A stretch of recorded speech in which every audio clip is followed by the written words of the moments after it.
Rizwan hadir.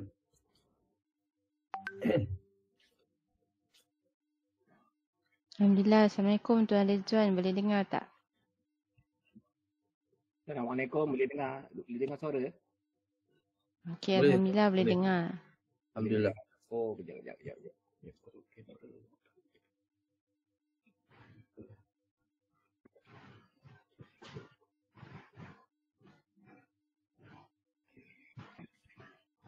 Apa khabar tuan? Alhamdulillah baik. Sihat, alhamdulillah. Kenapa minggu lepas tak bertemu kita, saya tunggu-tunggu. Oh, ya ke? Ada banyak soalan ni nak bertanya. Oh, okey. Tak, kalau ada apa-apa soalan, Mhm. dia PM saya, tak ada masalah. Sebab ramai je yang PM saya tanya macam-macam soalan sekarang ni. Jadi saya selalu terus jawab. Sebab dia nak tunggu seminggu tu lambat kan. Tak apa, kalau ada soalan tanya je. InsyaAllah saya boleh. Sekejap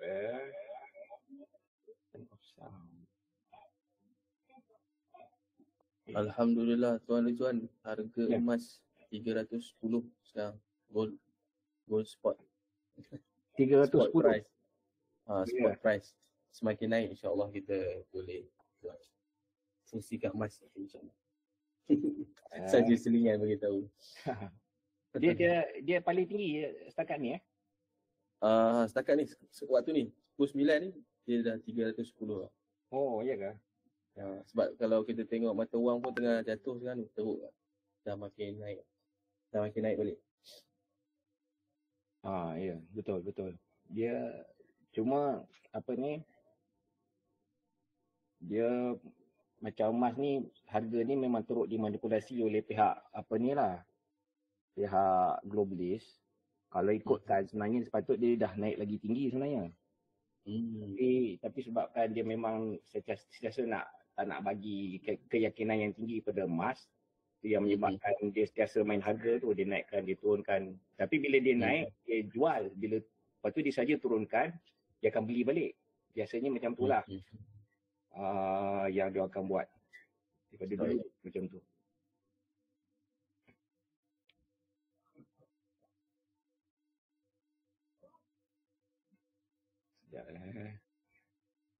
Tak apa tuan, ambil masa. Saya baru subscribe trial untuk Google Meet.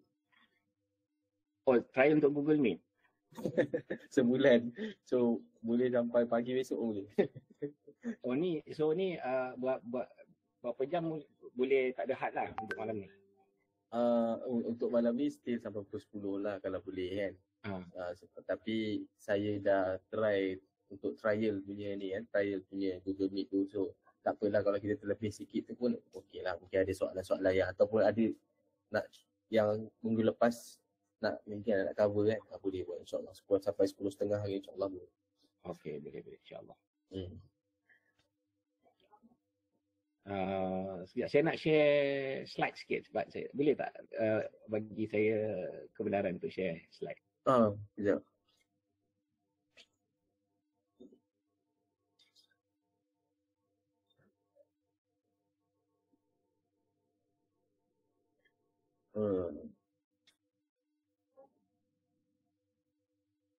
Sekejap saya pun baru berjinak-jinak macam mana aspek poster kat mana saya Tuan Rizal? Oh, okey. Saya rasa saya dah boleh share. Sekejap sebab tadi saya dah tekan dah tu. Okey. Tadi saya nak share tak boleh. Okey, boleh nampak? Okey. Alhamdulillah. Okey, sekejap Tak apa, dalam masa tuan tengah tu, Puan Husna boleh kan ada sepatah dua kata MC kita malam ni. Okey, kita mulalah. Bismillahirrahmanirrahim. Alhamdulillahirrabbilalamin. Allahumma salli ala Muhammad wa ali Muhammad. Assalamualaikum dan selamat datang kepada semua sahabat yang hadir pada malam ini. InsyaAllah kita akan teruskan webinar kesihatan sesi yang keempat dengan topik kepentingan diet lemak tepung untuk hasilkan sel baru dalam tubuh, pemulaan tanpa ubat. Ni memang topik yang sangat menarik lah. Yang bahawa badan kita ni ada potensi untuk pulih tanpa apa-apa ubatan. Jadi saya serahkan pentas ini kepada Tuan Rizal Mukhtar. Silakan. Bismillah. Okay, Assalamualaikum warahmatullahi wabarakatuh. Terima kasih kerana sekali lagi memberikan peluang kepada saya untuk membuat sedikit taklimat berkaitan dengan isu kesihatan atau penjagaan kesihatan badan. Okey, minggu lepas tak dapat nak buat kelas. Saya mohon maaf sebab minggu lepas betulan ada urusan keluarga sikit nak kena buat pada hari Rabu malam. Jadi alhamdulillah minggu ni sebenarnya agenda ni dah plan daripada minggu lepas lagi sebagai sambungan daripada taklimat ataupun presentation yang saya buat pada minggu sebelumnya, pada 2 minggu lepas berkaitan dengan struktur lemak tu sendiri. Lemak lemak yang lemak sihat dan lemak tidak sihat. Tapi yang saya lebih nak fokus adalah kepada struktur lemak sihat tu sendiri, sebab lemak sihat ada 3 jenis. Bagaimana kita tahu, yang saya pernah beritahu sebelum ni, struktur lemak itu ada lemak tepu dan juga lemak tak tepu, tapi lemak tak tepu terbahagi kepada 2. Yang pertama adalah monounsaturated fat dan kedua adalah saturated fat. Jadi sesuai dengan agenda malam ni, jadi yang pertama saya nak tekankan tentang peranan lemak dan kolesterol dalam membina dinding sel yang kuat. Sebab minggu lepas saya sentuh pasal lemak. Okay, antara lemak tepu dan lemak tak tepu. Ada 2 jenis, monounsaturated dan polyunsaturated. Malam ni saya nak selipkan pasal kolesterol. Ramai yang ada juga yang tak setuju kalau saya nak bahas isu kolesterol ni, sebab dia kata isu ni terlalu kontroversi. Kalau kita bawa pemahaman tentang kolesterol ni adalah suatu benda yang baik, ramai orang yang akan terus memberikan persepsi yang negatif lah, sebab dah momokkan dengan suatu kefahaman bahawa kolesterol ni satu benda yang menyebabkan penyakit yang teruk. Tapi saya rasa saya terpaksa sentuh juga dan memang terpaksa sentuh dia. Kita tak boleh lari. Bila kita nak bahaskan pasal lemak, kita tak boleh lari daripada bahaskan juga tentang kolesterol, sebab dia adalah sebahagian daripada struktur lemak tu sendiri. Okey, dan kemudian macam yang agenda pertama, peranan lemak dan kolesterol dan membina dinding sel yang kuat. Kedua adalah bagaimana lemak membantu badan menjadi kuat, tahan lasak dan bertenaga. Okey, macam pengalaman saya sendiri, macam mana saya dulu sakit kuat, badan tak kuat, banyak sel-sel dalam badan dah rosak, tapi hari ini saya telah pulih. Bukan saya pulih, bahkan saya jadi fit lah, saya fit, badan saya kuat, boleh buat kerja-kerja berat, tak masalah. Okey, jadi itu yang saya nak. Kenapa dia boleh jadi tahan lasak? Itulah kerana ada gabungan lemak tepu dan juga kolesterol. Kalau tak ada kolesterol, lemak tepu saja tidak memadai untuk membentuk sel yang kuat dan tahan lasak. Okey? Dan bertenaga. Bertenaga itu sebab pembakaran melalui pembakaran di mitokondria melalui sumber lemak. Okay, seterusnya menangkis mitos kononnya lemak tepu membahayakan kesihatan. Tapi saya lebih nak sentuh agenda pertama dan kedua.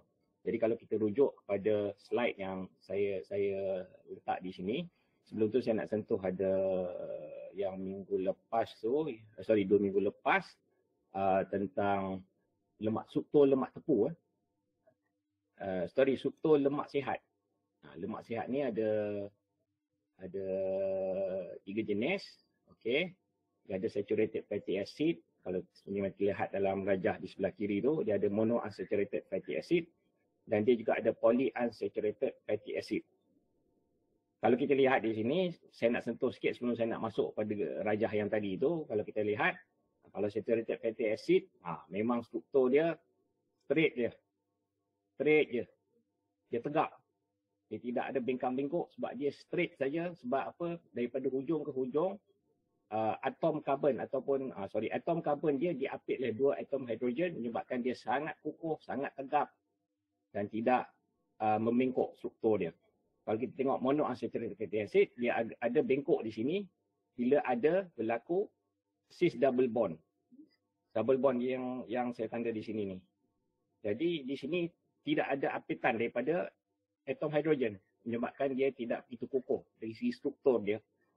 Jadi dia kurang tahan tekanan berbanding lemak tepu, saturated fatty acid. Tapi ada lagi yang ketiga, iaitu polyunsaturated fatty acid. Dia lagi banyak double bond. cis double bond. Sebab tu di sini ada satu double bond, dia bengkok. Ada satu lagi double bond, dia bengkok sikit. Ada satu lagi double bond di sini, dia bengkok lagi. Lagi tak kukuh struktur dia. Tetapi dari sudut struktur kekuatan, memang polyunsaturated fatty acid tidak sekuat saturated fatty acid. Tapi bukan bermakna dia tak bagus. Tapi dia ada fungsi lain yang penting dalam badan kita. Namun hari ini sebab saya nak bahaskan tentang kepentingnya membentuk apa yang perlu ada untuk membentuk sel yang kuat, yang tegap, yang tahan lasak. Kan? Jadi saya nak sentuh pasal lemak tepu dan juga kolesterol. Okey. Kalau macam saya pernah sentuh slide ni sebelum ni. Okey. Kalau kita lihat di bahagian sebelah kanan ni. Sebahagian sebelah kanan ni ada tulisan sel membrane. Okey, sel membrane. Jadi sel membrane ni dia meliputi daripada atas ni ke sampai sini. Okey. Inilah sel membrane. Dan sel membrane ni terbentuk daripada unsur lemak. Tapi bukan 100% lemak, dia ada juga fosforus di situ, nanti saya akan terangkan. Dan kalau kita lihat di sini, ini gambar rajah yang cross section di bawah ni sebelah kanan. Kalau kita lihat sel membrane tu dia terletak di bahagian luar ni, lapisan luar ni lah sel membrane. Okey. Jadi bila kita tengok daripada pandang sudut depan ni, dia adalah ibarat kita lihat daripada atas ni. Sel membrane tu kita lihat daripada atas ni. Dia punya cross section ni yang kat atas ni. Okey. Jadi di bahagian dalam sel kita lihat yang banyak unsur ni, ini semua adalah protein. Okey. Semua ni adalah protein. Hanya di luar sahaja dia ada lemak, iaitu sel membrane, lapisan luar sel. Jadi sebelum tu saya nak tekankan kenapa dia tulis kat sini brain. Sebenarnya dia merujuk pada otak. Jadi sel membrane ni dia di otak pada sel. Dia bukan duduk kat situ semata-mata nak melindungi lapisan dalam sel yang ada banyak protein. Bahkan dia duduk di luar tu bertindak sebagai pelindung dan juga untuk bertindak sebagai tempat pemprosesan data bagi sel. Sebab kita tahu sel ni dia ada banyak fungsi yang penting sebab dia duduk dia memisahkan, sel membrane ni memisahkan antara saluran darah di luar dan juga berbagai unsur protein yang ada dalam sel. Jadi dia bertindak sebagai pelindung dari sudut kekuatan dan juga dari sudut chemical. Jadi dia akan memproses apa yang ada di luar sel, iaitu di dalam saluran darah. Kan ada macam-macam di luar saluran darah. Ada glukos, ada insulin, ada macam-macam hormon, ada macam-macam enzim, ada macam-macam vitamin, mineral, kan. Jadi apa yang harus masuk ke dalam sel untuk memastikan sel boleh berfungsi dengan baik, itu akan diproses oleh sel membrane. Jadi dia akan proses dan kalau dia dapati benda itu bagus untuk fungsi sel, dia akan terima. Kalau tak bagus, dia akan tolak. Dengan syarat dia berada dalam keadaan yang sihat. Dan juga apa yang boleh keluar daripada sel. Keluar balik ke darah. Sel tak semua benda dia akan simpan. Ada benda dia akan buang balik. Sama ada dibuang balik untuk untuk proses detox ataupun apa yang dikeluarkan tu berdasarkan apa yang dihasilkan oleh nukleus kita. Kalau kita lihat di sini, okey, kita lihat di sini ada nukleus, okey, yang warna purple ni ada nukleus, nukleus ni tempat pemprosesan DNA. Dalamnya ada DNA kita.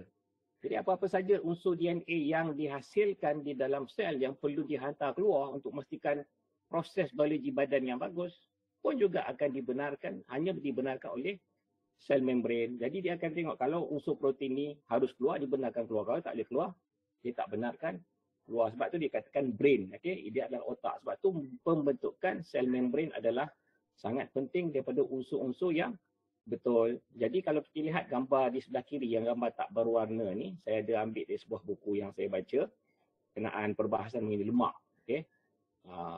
Lemak daripada berbagai sumber. Buku tu tebal. Saya dah baca dekat 7 bulan, 6 bulan tapi saya masih tak habis lagi buku tu. Tak khatam lagi buku tu sebab perbahasan tu sangat saintifik. Saya kena baca berulang-ulang. Jadi saya tak pergi lagi ke topik yang lebih dalam selagi saya tak faham betul-betul perbahasan di peringkat awal. Okey. Ada buku lah yang saya pinjam daripada Pustakaan Shah Alam. Saya dah pinjam sejak tahun lepas. Tapi setiap sebulan nak kena pulangkan, saya pergi renew balik subscription. Nasib baik tak ada orang lain nak pinjam. Jadi pihak pusakan benarkan saya pinjam sampai hari ini. Okey, sebab buku ni tak ada orang minat nak baca lah. Tapi buku ni sangat penting. Jadi ni yang lihat rajah di sebelah kiri ni, apakah yang membentuk struktur sel membran ataupun lapisan luar sel. Jadi kalau kita lihat dekat sini, fosfolipid. Okey. Yang membentuk lapisan luar sel atau sel membran, dia adalah gabungan fosfolipid. Okey, lipid ni merujuk pada lemak, fosfor tu merujuk pada fosforus. Fosforus iaitu jenis mineral yang ada banyak dalam makanan yang kita makan. Macam saya bila recommend elok minum air koko santan. Dalam koko tu selain dia banyak magnesium, dia juga banyak fosforus. Jadi dia juga boleh membantu proses pembentukan sel membran yang baik. Okey. Dan kalau kita lihat kat bawah ni, dekat mana duduknya? Okey, sebelum saya nak pergi pada kolesterol, kita lihat. Di bawah sel membran ni, di bawah fosfolipid ni, fosforus yang saya tanda dengan merah ni sekejap ya. Okey, yang merah ni adalah fosforus, okey. Di bawah dia, kita lihat ada macam cacing ni. Macam ada kaki ni. Okey, inilah lemak. Ini adalah lemak. Okey, dia merujuk pada lemak mana? Rujuk pada lemak ni tadi. Rantaian lemak ni. Okey, rantaian lemak ni. Okey. Dia macam kalau lihat pada gambar ni, dia bentuk macam cacing atau tiang. Tiang pada fosforus. Jadi dia membentuk gabungan fosfolipid yang membentuk lapisan luar sel ataupun sel membran. Namun sel membran terdiri pada dua lapisan, bilayer. Dia panggil bilayer. Jadi dia ada lapisan atas. Dia ada lapisan atas di sini. Okey. Dia juga ada lapisan bawah. Dia panggil membrane bilayer. Okey, dia ada dua layer, strukturnya sama. Di atas dengan di bawah sama. Ada fosfolipid terdiri pada fosforus dengan gabungan dua asid lemak bebas yang berbentuk macam tiang tu. Jadi di sini tengok ada kolesterol. Nampak tak ada kolesterol kat sini? Ini penting ni, sebab tu kolesterol ni kita tak boleh abaikan. Kita mesti faham apa fungsi kolesterol. Ada banyak fungsi kolesterol dalam badan, salah satunya untuk membentuk lapisan luar sel membran yang kukuh, yang kuat. Kenapa ada kolesterol duduk dekat fatty acid atau asid lemak bebas ni? Asid lemak yang ada dekat bawah fosforus ni. Kenapa ada kalau kita lihat? Kenapa dia duduk kat sini? Dia duduk kat sini bukan saja suka nak duduk. Bukan dia nak buat sel kita jadi sakit. Tapi dia nak membuatkan sel kita jadi lebih kuat. Dan kenapa ada tempat macam dekat sini tak ada kolesterol. Ada tiang tak ada kolesterol, ada tiang ada kolesterol. Okey, pendek cerita, di tempat yang tak ada kolesterol, di situlah adanya lemak tepu. Okey, di tempat adanya kolesterol yang duduk pada tiang tu atau pada asid lemak tu, itulah lemak tak tepu. Jadi lemak tak tepu sebab struktur dia tak kuat. Macam saya tunjuk tadi, dia ada bengkang-bengkok, dia tak kuat, dia tak tegak macam lemak tepu yang straight tu. Okey. Jadi sebab tu untuk menguatkan struktur sel membran, maka perlu bantuan kolesterol. Kolesterol duduk kat situ nak menupang, nak mengukuhkan lagi kekuatan lemak tak tepu yang membentuk fosfolipid. Jadi kita tengok kat sini, dalam rajah ni sini menunjukkan banyak tiang-tiang tu ataupun macam cacing tu yang mewakili lemak tepu tu, lebih banyak lemak tepu berbanding lemak tak tepu. Di situ menunjukkan pentingnya kebanyakan daripada sel membran kita mesti terbentuk daripada lemak tepu. Gabungan dua lemak tepu berbanding satu lemak tepu dan satu lagi lemak tak tepu atau dua-dua lemak tak tepu. Sebab bila ada lemak tak tepu, dia tak akan jadi kuat, tak akan jadi kokoh. Dia kekuatan struktur dia, boleh tahan lasakkan dia tu, maka dia perlu disokong oleh kolesterol. Jadi itulah pentingnya fungsi kolesterol. Dan kolesterol, tidak ada kolesterol jahat, tidak ada kolesterol baik, semua kolesterol baik. Sebab dari sudut kewujudan kolesterol, okey, wujudan kolesterol, dia hanya ada satu saja jenis kolesterol dalam dunia. Tak ada kolesterol baik, tak ada kolesterol jahat, kan? Wujudan dia hanyalah sekejap ya.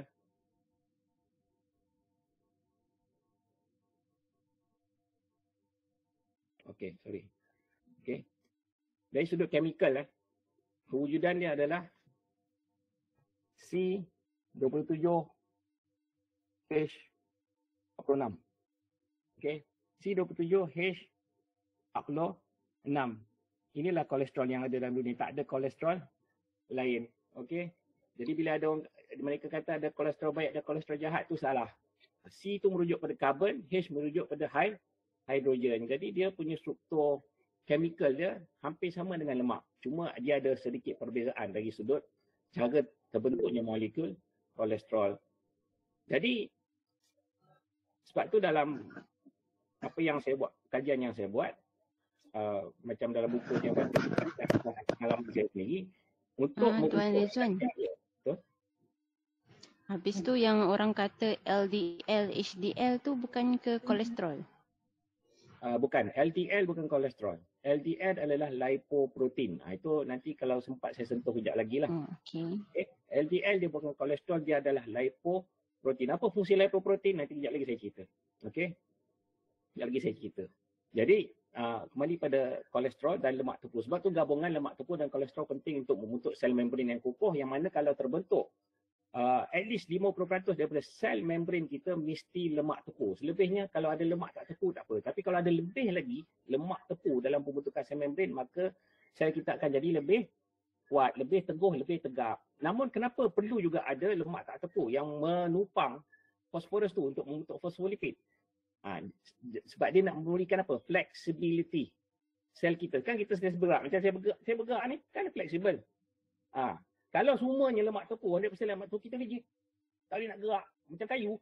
Tapi kenapa adanya lemak tak tepu nak memberikan flexibility kepada lapisan sel kita? Sebab kan yang membentuk tisu-tisu badan kita ni adalah sel. Jadi kalau sel tu rigid, tak boleh kita nak fleksibel. Jadi dia memberikan kekuatan, gabungan lemak tepu dengan lemak tak tepu memberikan kekuatan dan flexibility. Namun bila ada tekanan, contoh, ada tekanan, kan? Lemak tak tepu dia akan mudah koyak. Bahagian ada lemak tak tepu dia mudah koyak, dia mudah cedera. Namun jika disokong oleh kolesterol, maka dia tak mudah koyak. Sebab tu orang-orang yang ditipu mengatakan mereka ada kolesterol yang tinggi dan mereka dimomokkan bahawa kolesterol yang banyak tu tak elok dan mereka diberikan ubat statin yang menghalang penghasilan kolesterol. Memang orang yang makan ubat statin, mereka akan menghadapi simptom lemah otot dan otot mudah krem. Sebab otot mereka tak kuat, tak tahan lasak, dah tak boleh buat kerja. Tak boleh buat kerja berat, tak boleh terlibat aktiviti lasak, mudah cedera, mudah krem. Sebab tu kolesterol sangat penting bersama lemak tepu untuk membentuk kekuatan dan lemak tak tepu untuk membentuk flexibility. Itu yang pembahasan simple yang saya nak cerita pada hari ini. Sebenarnya kolesterol ada juga fungsi lain. Dia juga bertindak sebagai waterproofing. Waterproofing sebab, anda faham, dia ada macam lapisan waterproof. Sebab di luar ni ada darah. Okey? Ada darah dan ada air. Kan? Apa yang boleh masuk daripada luar ni? Kan? Kalau dia tak ada, kolesterol tak ada untuk tindak sebagai waterproofing, benda-benda mudah dia masuk kat dalam. Kan? Mudah dia masuk kat dalam. Dan daripada luar ni pun mudah nak masuk kalau tak ada kolesterol. Jadi kolesterol tu bertindak sebagai lapisan waterproof, dia mengelakkan air daripada luar sel dan air daripada dalam sel, sebab dalam air pun banyak sel yang menyaliti banyak unsur-unsur protein. Jadi dia bertindak sebagai waterproof untuk mengelakkan air boleh masuk suka-suka dan air boleh keluar suka-suka. Dan apa yang boleh masuk dan keluar ditentukan oleh apa? Ditentukan oleh sel membran yang terdiri pada fosfolipid tu. Jadi sebab tu lemak tepu dengan lemak tak tepu masing-masing ada fungsi chemical mereka sendiri. Fungsi biokimia mereka sendiri. Sebab tu ada lemak tepu ni, ada rantaian dia 4, ada rantaian dia 6, ada rantaian dia 8, 10, 12, 14, 16, 18. Lemak tak tepu, ada yang kebanyakan lemak tak tepu dia panjang. Dia daripada 18, 20, 22, 24.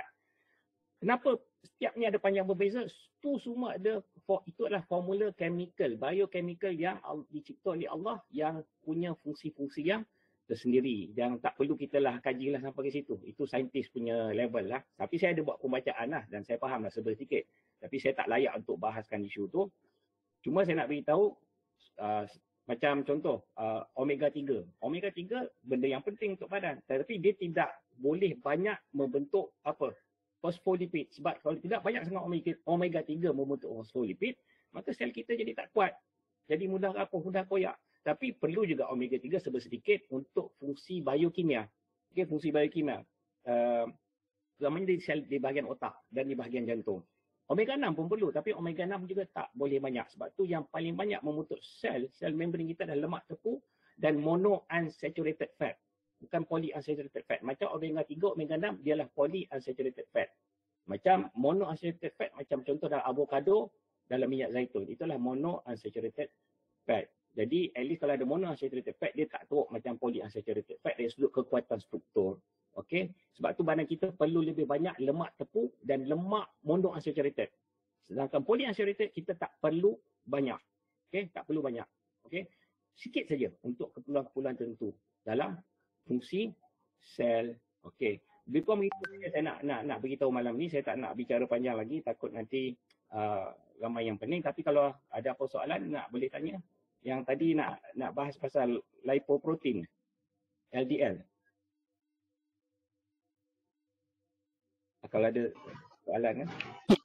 Yang HDL tu kira kolesterol ke? Okey, macam ni. Sekejap saya tambah lagi satu. Okey, ini ada. Nampak tak? Ini adalah classification of lipoproteins. Pengkategorian lipoprotein. Pertama saya nak fahamkan apakah itu sebenarnya lipoprotein. Dia adalah gabungan unsur lipid, lemak. Lipo tu adalah lemak, protein adalah protein. Kalau kita lihat di sini, lama. Saya dah tak boleh nak melukis okey, boleh sekejap. Kalau kita lihat di sini, yang warna kuning ni semua adalah lemak. Okey, yang warna hitam ni dah tak boleh lukis. Ada tumpukan hitam itu adalah protein. Yang mana ada tumpukan hitam itu adalah protein, yang warna kuning tu adalah lemak. Okey. Yang warna merah tu adalah kandungan yang ada dalam tu. Jadi kita kena faham, lipoprotein ni sebenarnya adalah kenderaan. Dia kereta. Dia kenderaan yang bawa penumpang dia. Apakah penumpang yang ada dalam lipoprotein? Ada 4 benda. Okey. Pertama, dia bawa kolesterol. Betul. Dia memang bawa kolesterol. Kedua, dia juga bawa lemak. Lemak yang kita makan, kan, nak masuk dalam sel kita, sama ada nak bentuk sel membran atau nak masuk dalam sel kita untuk dibakar jadi tenaga, dia kena menumpang juga lipoprotein. Ketiga, fosfolipid. Yang tadi saya cerita fosfolipid yang membentuk sel membran tu, yang gabungan fosforus dan lipid tu, dua lemak tu, sama ada lemak tepu atau lemak tak tepu, okey, dia juga menumpang dalam lipoprotein. Dan yang ketiga, vitamin A, vitamin D, vitamin K2 dan vitamin E juga menumpang dalam lipoprotein. Kalau tak ada lipoprotein, kolesterol tak boleh bergerak dalam darah, lemak tak boleh bergerak dalam darah, fosfolipid tak boleh bergerak dalam darah, vitamin A, D, K2 dan E juga tak boleh bergerak dalam darah dan dihantar ke sel kita. Kenapa vitamin A, vitamin D, vitamin K2 dan vitamin E? Kerana kesemua itu adalah fat soluble vitamins. Dia hanya boleh larut dalam lemak, dia tak boleh larut dalam air. Jadi, lemak, kita kena faham, lemak adalah sejenis asid lemak bebas yang tidak larut dalam air. Jadi, sebab tu kalau kita kat rumah, kita cuba letak minyak dalam air. Minyak tu kan 100% lemak. Kan lemak dengan air tak boleh bergabung. Dia akan terpisah. Ada 2 lapisan yang memisahkan air dan lemak. Jadi sebab tu lemak, dia tak boleh travel dalam air. Sebab darah kita terbentuk daripada apa? Sifat dia sama dengan air. Dan darah kita ada banyak air. Jadi kalau tak ada lipoprotein, lemak yang kita makan ataupun lemak yang dipecahkan daripada sel-sel lemak kita, tak boleh dihantar ke dalam sel sebab dia tak boleh bergerak dalam air. Begitu juga kolesterol. Kolesterol itu bersifat lemak. Dia tak boleh bergerak dalam darah. Begitu juga dengan fosfolipid. Sebab adanya lipid, dia tak boleh bergerak dalam darah. Dan juga vitamin A, vitamin D, vitamin K2 dan vitamin E juga tak boleh bergerak dalam darah tanpa kenderaan. Sebab tu Allah mencipta LDL, lipoproteins. Kenapa ada lipo dan protein? Protein tu dia larut dalam air. Jadi dia membentuk kenderaan yang membawa penumpang dia yang bersifat lemak dalam air. Dalam air. Kan? Contoh kita letak dalam bekas yang tertutup, lepas tu kita gerakkan dia dalam air, baru dia boleh bergerak. Okey, macam tu lah ibarat dia. Itu kita kena faham. Jadi LDL adalah lipoprotein yang membawa penumpang, 4 jenis penumpang. Saya ulang sekali lagi, kolesterol, lemak, iaitu fatty acid, fosfolipid dan juga vitamin tadi, 4 jenis vitamin tadi. Itulah dia lipoprotein. Dan lipoproteinnya ada 5 jenis, tapi yang popular 4 jenis lah.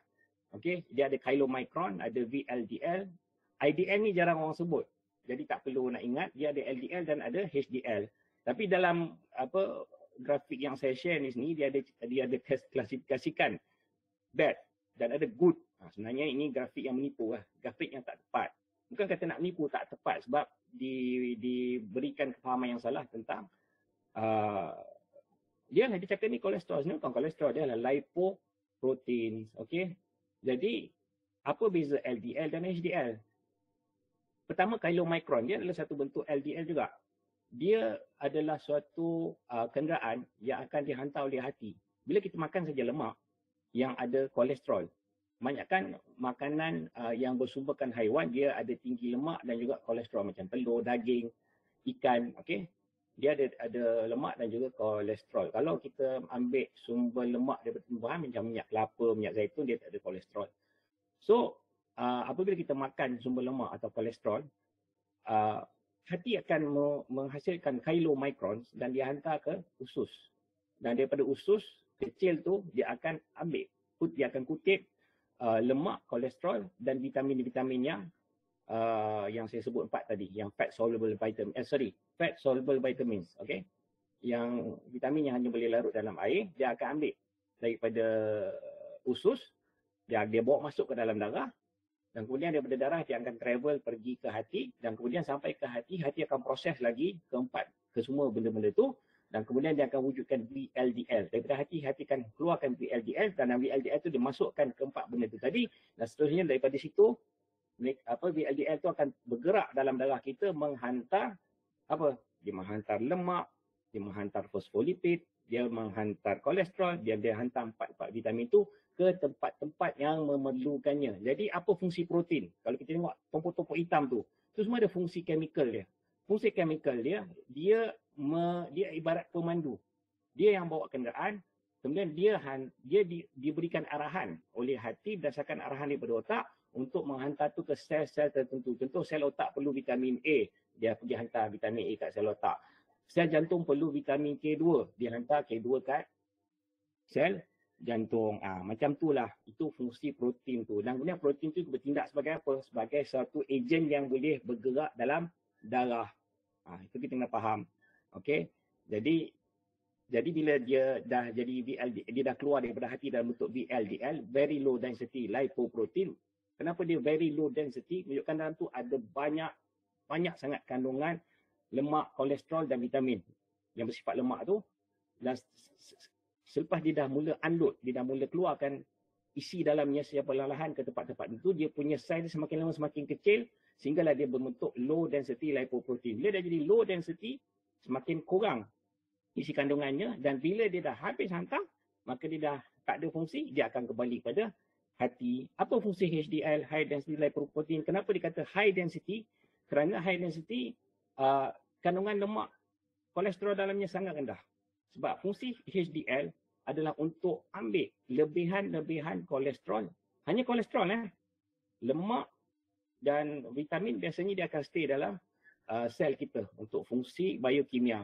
Tapi kolesterol, lebihan kolesterol yang tak digunakan akan dihantar masuk ke dalam HDL yang juga dihasilkan oleh hati. HDL duduk dalam darah. Benda tu dihantar pada HDL dan HDL akan bawa benda tu balik pergi ke hati untuk melalui proses recycling. Kita semula sebelum kemudian boleh dihantar balik masuk ke dalam LDL untuk dihantar ke sel kita balik. Itulah proses dia, kita kena faham. Jadi kenapa dikatakan LDL tu jahat? Sebab LDL tu dia bawa kolesterol masuk dalam sel, nak rosakkan sel. HDL baik sebab dia ambil kolesterol keluar daripada sel kita, hantar balik ke hati. Itulah sebab tu dia kata HDL ni baik, LDL tu jahat. Sebab HDL bawa keluar kolesterol pada sel, LDL hantar kolesterol masuk dalam sel. Itulah. So sebenarnya tu mitos lah. Kolesterol ni sebenarnya tak ada baik, tak ada jahat. Betul. Okey. Tapi saya paling suka Tuan Rizwan highlight tentang ubat statin tu. Yang kononnya diberikan doktor untuk orang-orang yang dikatakan ada high kolesterol. So bila kita dah tahu kolesterol ni sebenarnya adalah sebahagian elemen penting untuk pembentukan dan juga untuk kukuhkan membran sel. Jadi sepatutnya doktor tak perlulah bagi ubat statin tu kalau kolesterol orang tu tinggi kan, Tuan Ridwan. Maksudnya kalau kolesterol tu tinggi dalam badan, dia tidak memudaratkan kesihatan kita sebenarnya. So siapa yang ambil ubat statin tu kena hati-hatilah kerana ia akan membunuh kolesterol tu dan menyebabkan otot jadi lemah. Ya, Tuan Ridwan. Ya, dia sebenarnya bila dia orang tak detect kolesterol, mereka detect LDL. Bila tengok LDL tinggi dalam darah, jadi mereka membuat suatu kesimpulan kolesterol tinggi dalam darah kita, dan kolesterol yang tinggi tak bagus, perlu dikekang penghasilan dia melalui ubat statin. Jadi ubat statin tu akan menghalang penghasilan kolesterol, bukan LDL tau. Ubat statin menghalang penghasilan kolesterol. Sedangkan LDL yang tinggi tu bukan kolesterol. Itu yang orang kena faham. Jadi, tapi kenapa yalah, ini ada pengiraan dia. Kadang-kadang kenapa LDL tu boleh tinggi sangat dalam darah kita? Kerana dia tak boleh masuk ke dalam sel sebab ada banyak insulin dan gula dalam darah. Bila banyak sangat insulin dan gula dalam darah, unsur-unsur lemak dan protein tak boleh masuk ke dalam sel. Mereka terpaksa tunggu dulu turn mereka. Sebab tu bacaan LDL tu boleh terlalu tinggi sebab dia tak boleh masuk dalam sel. Sebenarnya LDL ni memang kalau kolesterol dengan lemak duduk dalam darah lama-lama memang tak bagus. Dia sepatutnya masuk dalam sel. Tetapi seperti mana yang saya cakap sebelum ni, kalau ada insulin dan gula yang tinggi dalam darah, kan, bila ada gula yang tinggi dalam darah, gula tu perlu diusir keluar daripada darah dengan secepat mungkin.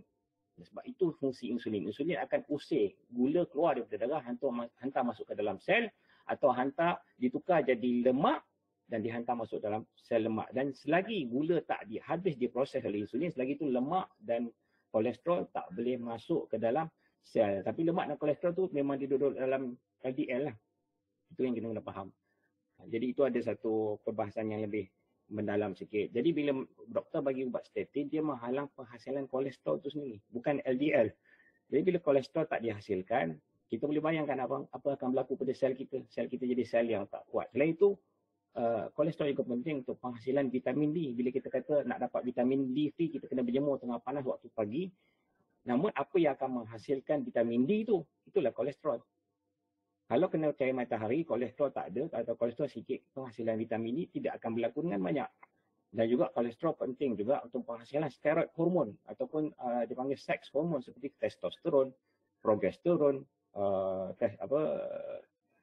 estrogen dan juga tak silap saya adrenalin. Penting. Dan juga kolesterol juga penting untuk menghasilkan sejenis enzim yang bernama bile salts ataupun cecair hempedu yang untuk memecahkan lemak-lemak, memproses lemak yang kita makan. Kalau kolesterol tak ada, penghasilan bile salts tu juga akan terjejas. Jadi lemak yang kita makan tak akan ada enzim yang nak proses. Jadi kolesterol banyak fungsi penting. Sangat banyak fungsi penting. Jadi kalau nak bahas pasal kolesterol sajalah. Tapi ini saya nak cerita pentingnya kolesterol. Hari ini jangan fokus kolesterol tu penting untuk pembentukan sel membran kita. Okey, macam yang saya tunjuk ni. Okey, kalau nak bahas pasal fungsi lain kolesterol tu ada lagi lah. Selain itu saya terlupa, kolesterol juga kalau di sel membran ni dia bertindak sebagai antioksidan. Antioksidan untuk mengelakkan kerosakan kepada sel membran akibat daripada oxidative stress. Okay? Sebab sel kita sentiasa terdedah pada oxidative stress, tekanan oksidasi. Jadi bila untuk neutralize free radicals yang terbentuk daripada oxidative stress, kita perlu banyak antioksidan. Kolesterol juga bertindak sebagai antioksidan untuk melindungi sel membran daripada kerosakan akibat oxidative stress atau tekanan oksidasi. Okay. Kalau ada soalan lagi?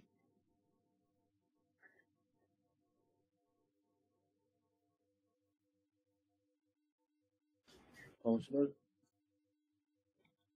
Salam kaunselor ada. Oxidative stress tu boleh Tuan Rizwan explain tak apa yang menyebabkan berlakunya oxidative stress? Okay, oxidative stress tu adalah satu macam saya pernah cerita sebelum ni, setiap kali kita nak hasilkan tenaga dalam badan, kita perlu oksigen, kita perlu sumber kalori sama ada lemak, protein atau karbohidrat, dan kita juga perlu elektron.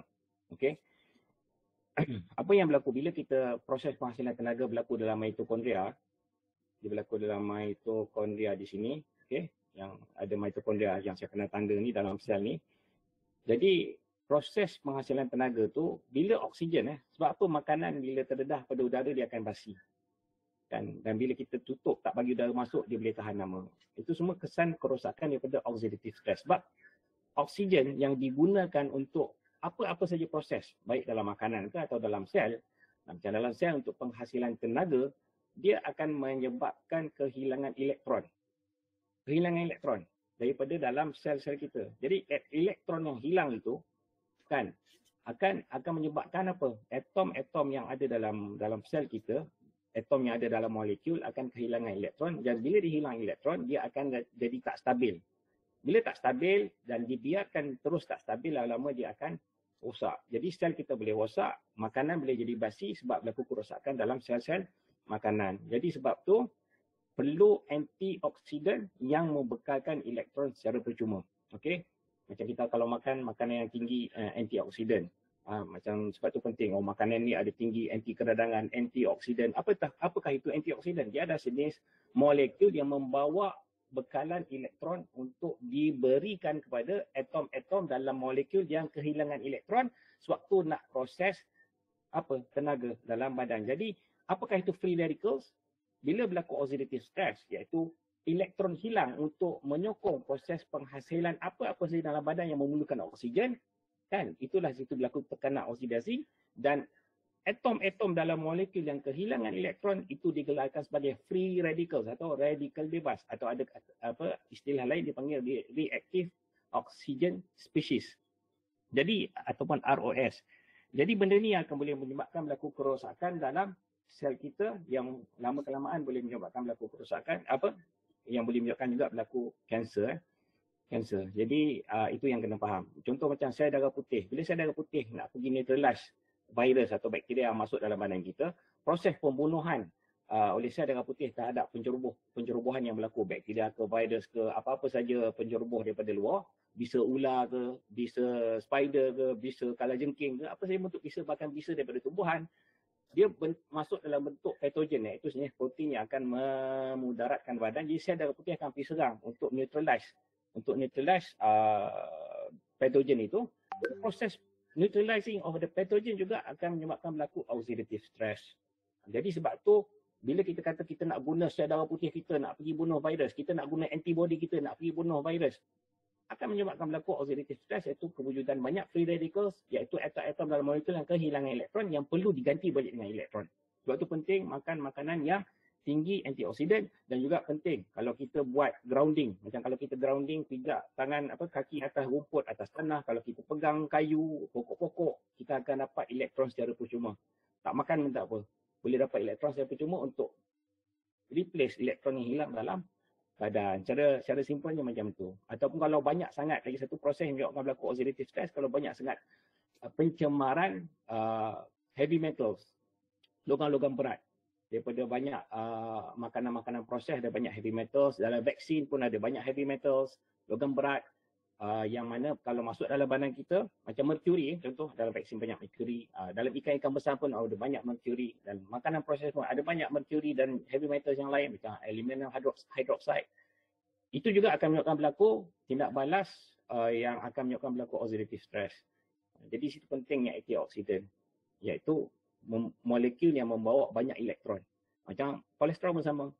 Dia bawa banyak elektron yang boleh diberikan secara percuma kepada atom-atom di sel membran. Itulah.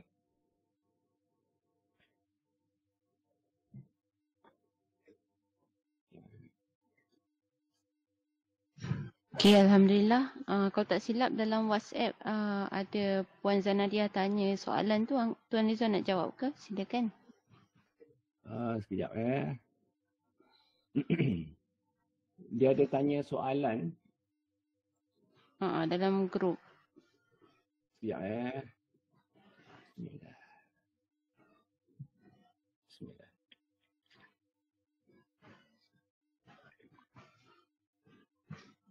Soalan yang ditanya, sekejap saya kena cari balik. Okey. Pasal kambing tu pos tu. Okey, ada. Kambing perapan tu bila dibakar dalam kuali non-stick. Okey. Sekejap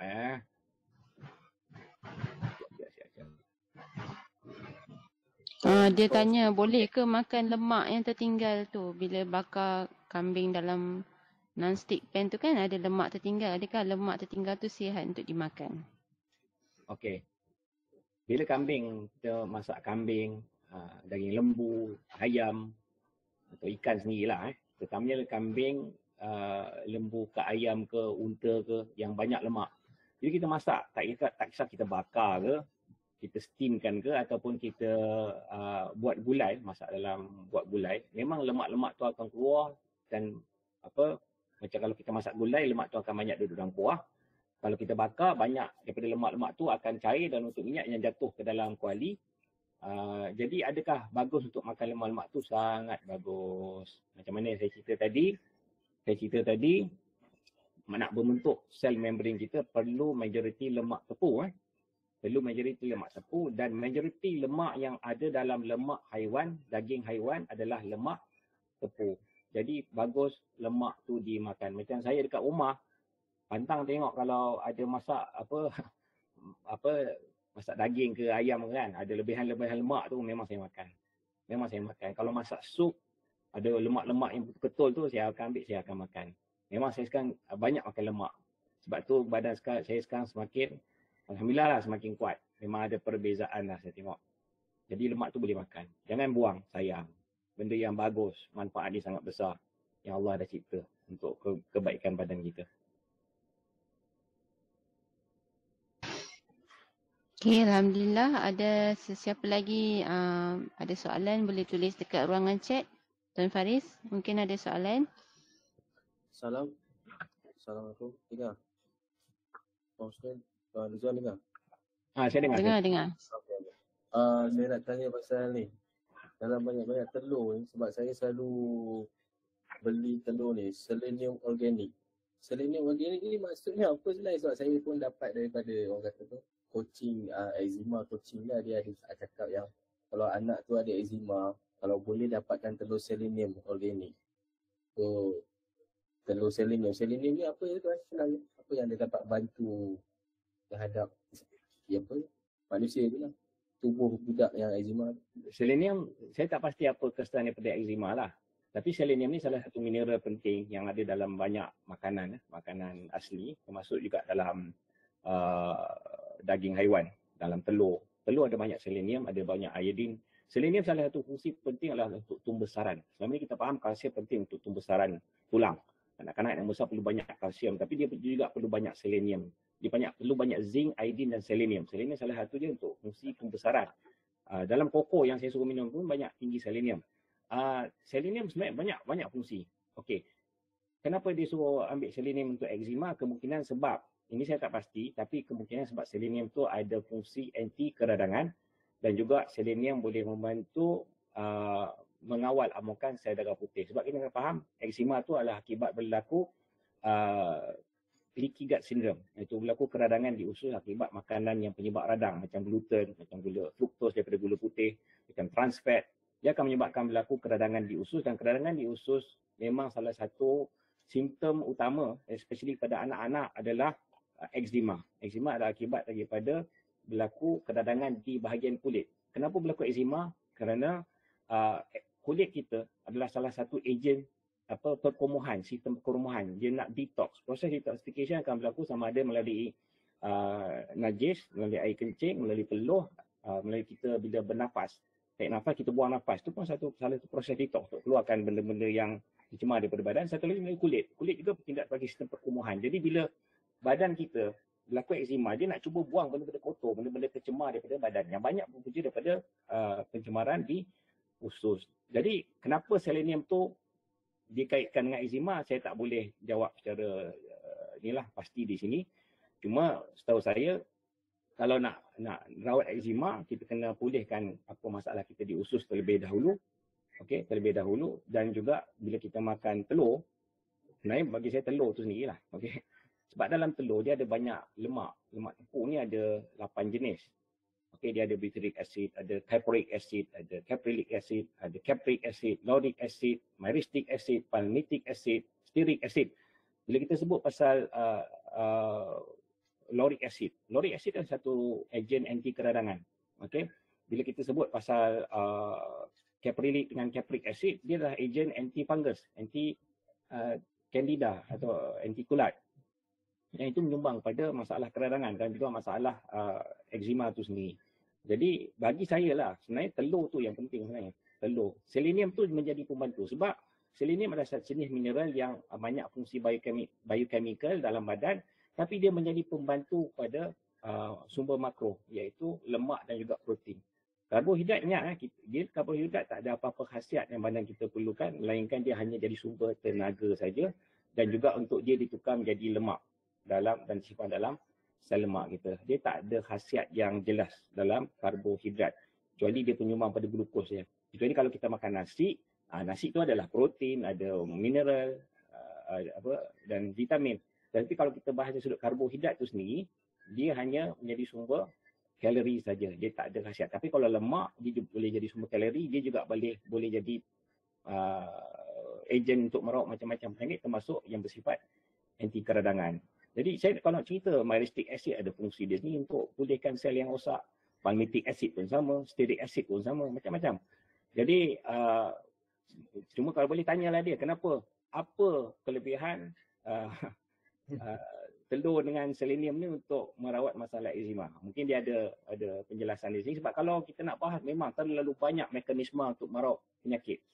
Terlalu banyak. Allah cipta macam-macam mekanisme dalam berbagai makanan untuk merawat penyakit. Jadi, tapi apa yang penting, nak rawat eczema, kita kena selesaikan masalah keradangan di usus. Kalau kita dapat selesaikan di situ, kita insya-Allah eczema semua akan pulih. Dan salah satu nak merawat masalah keradangan di usus, mesti juga kena top up probiotik. Probiotik penting, bakteria baik. Sebab selagi probiotik tak dipulihkan di usus, lagi itulah usus kita tak akan stabil dan pencemaran daripada usus akan terus berlaku dan menyebabkan berlaku simptom-simptom keradangan termasuk eczema itu sendiri. Itu yang saya nak beritahu lah. Satu lagi tuan. Sebenarnya banyak tapi kita try satu dulu. Okay. Orang rumah saya dia bila menyapu sampah. Ya. Dia akan mengalami orang kata apa macam sakit lah atau sengal-sengal atau macam rasa lenguh yang teruk maksudnya teruk sangat. Saya pun tak dapat nak bagi tahu macam ni. Tapi dia cakap memang sangat sakit lah. Maksudnya. Kenapa? Apa sebab dia? Apa kekurangan lemak ke apa macam ni? Ya, kalau berlaku kebas tu memang sebabkan penyumbatan pada salur darah lah. Penyumbatan pada salur darah. Bila kita buat sesuatu kerja, kita perlukan penghasilan tenaga pada otot di bahagian anggota badan yang nak melakukan kerja tu, sebab kerja tu kan melibatkan penggunaan tenaga, tekanan. Jadi otot perlu dibekalkan dengan tenaga dan tenaga tu akan datang melalui darah. Perjalanan darah itu membawa oksigen dan dia juga bawa sumber kalori macam lemak ataupun glukos ataupun protein. Okey, jadi bila perjalanan darah terganggu, sama ada sebab sel darah merah dah rosak ataupun sebab darah tu jadi pekat, ataupun sebabkan penyumbatan pada salur darah, sebabkan darah berkutu menyumbat salur darah, ataupun sebab salur darah tu dah mengecil. Okey, especially kalau bila kita cerita dekat bahagian hujung-hujung jari kita ni, tangan kita especially kat jari ni, dia dah salur darah yang sangat kecil, itu salur darah capillary. Kalau daripada jantung, dia akan keluar melalui arteri. Arteri itu salur darah besar. Kemudian sebab tu dia pergi ke setiap anggota badan kita, especially dekat hujung kaki atau kat hujung jari, dia akan salur darah tu semakin mengecil saiz dia, yang dipanggil sebagai capillary. Sebab tu capillary ni sangat kecil. Dah lah kecil. Kalau tersumbat, lagilah darah tak boleh jalan. Dan bila tak jalan, penghasilan tenaga terhasil di otot tu dan kebas itu. Dan sengal dan kebas itu adalah simptom gangguan pada proses penghasilan tenaga dalam otot-otot yang nak buat kerja tu. Sebab tu tak ada tenaga. Bila kita buat tak ada tenaga, maka akan berlaku sengal. Dia asal bermula dengan lemah badan. Lama-lama kita paksa juga buat kerja. maka akan berlaku senggan dan kebas tu. Kebas tu kenapa? Memang darah tak sampai kat situ. Dan apa yang menyebabkan kapilari tersumbat? Saya pernah beritahu sebelum ni, sebabkan glukos. Glukos yang terlalu banyak dalam badan akan menyebabkan kapilari tersumbat. Insulin pula yang terlalu banyak dalam badan akan menyebabkan arteri tersumbat. Okey. Dan satu lagi, dan kedua insulin dan glukos juga akan menyebabkan berlaku masalah keradangan, dan juga keradangan tu juga akan menyumbang kepada proses salur darah tersumbat. Macam glukos, dia akan menyebabkan salur darah tersumbat melalui yang saya kata glycation. Dan glycation tu akan menyebabkan salur darah tersumbat. Insulin akan menyebabkan salur darah tersumbat melalui keradangan yang terhasil apabila insulin terlalu banyak. Dan satu lagi saya nak tambah satu lagi, kemungkinan berlaku kerosakan pada mitokondria. Dalam sel-sel di bahagian jari-jari tu, di tangan tu, kan setiap tisu kita ni ada sel. Tisu otot kita ada sel. Kan dalam badan kita ada 10 trilion ke 40 trilion sel yang membentuk tisu-tisu badan kita, tisu organ, tisu otot. Jadi bila mitokondria dalam sel dah rosak sebabkan oxidative stress yang terlalu tinggi. Sebab bila badan kita sentiasa bakar glukos bertahun-tahun, pembakaran glukos sebagai sumber tenaga akan menyebabkan oxidative stress yang sangat tinggi. Dan lama-lama mitokondria boleh rosak. Kalau salur darah tak tersumbat pun, mitokondria yang rosak akan menyebabkan tenaga gagal dihasilkan dalam sel-sel itu, kerana bila mitokondria dah rosak, kita punya kilang penghasilan tenaga tak ada. Jadi memang otot tu akan jadi lemah. Tu yang kita jadi sakit, kebas, sengal. Itulah punca dia. Jadi dia ada macam-macam punca, tapi sebenarnya dia berpunca daripada diet tinggi karbohidrat yang menyebabkan banyak glukos, banyak insulin. Dan juga mungkin sebab yang disebabkan oleh fruktos tu sendiri lah. Tapi fruktos dia lebih mengganggu hati. Dia tak mengganggu kawasan-kawasan lain. Glukos dia akan ganggu seluruh badan. Sama ada sel-sel otot ataupun sel-sel organ. Itu kena faham. Jadi, inilah. Itu salah satu simptom keradangan juga lah. Jadi kena macam saya cakap lah, kena amalkan diet tinggi lemak. Tinggi lemak sebab apa? Kenapa amalkan diet tinggi lemak? Dan juga sederhana protein, rendah karbo, sebab kita nak turunkan paras glukos dengan insulin dalam darah. Supaya secara perlahan-lahan sel-sel yang rosak itu, sama ada sel darah merah, sama ada sel yang membentuk salur darah ataupun mitokondria itu sendiri boleh pelan-pelan pulih. Dan kenapa saya galakkan minum air koko dan santan? Koko itu sendiri dia boleh activate stem cells, aktiviti stem cells yang bagus untuk memulihkan sel-sel yang rosak. Dan juga berpuasa, kenapa berpuasa? Dan kenapa lemak? Lemak bagus, santan tu banyak lemak. Santan daripada lemak daripada santan atau lemak daripada sumber haiwan, especially telur, bagus sebab dia boleh membantu proses ni saya guna istilah saintifik sikit lah, proses mitophagy dan mitochondrial biogenesis. Mitophagy ni membunuh sel mitokondria lama yang dah rosak tu harus disingkirkan, dibunuh dan disingkirkan daripada sel kita dan dibentuk mitokondria baru melalui mitochondrial biogenesis.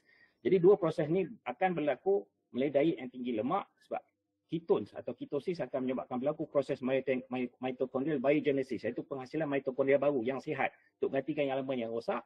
Dan juga puasa itu sendiri, amalan berpuasa termasuk puasa basah boleh juga membantu proses mitochondrial biogenesis dan juga mitophagy. Mitophagy itu pembunuhan mitokondria lama yang dah rosak, dan mitochondrial biogenesis pembentukan mitokondria baru untuk supaya penghasilan tenaga tu jadi kembali bagus dan kita perjalanan darah boleh jadi dan perjalanan darah juga boleh jadi lancar bila kita amal diet yang tinggi diet tinggi lemak.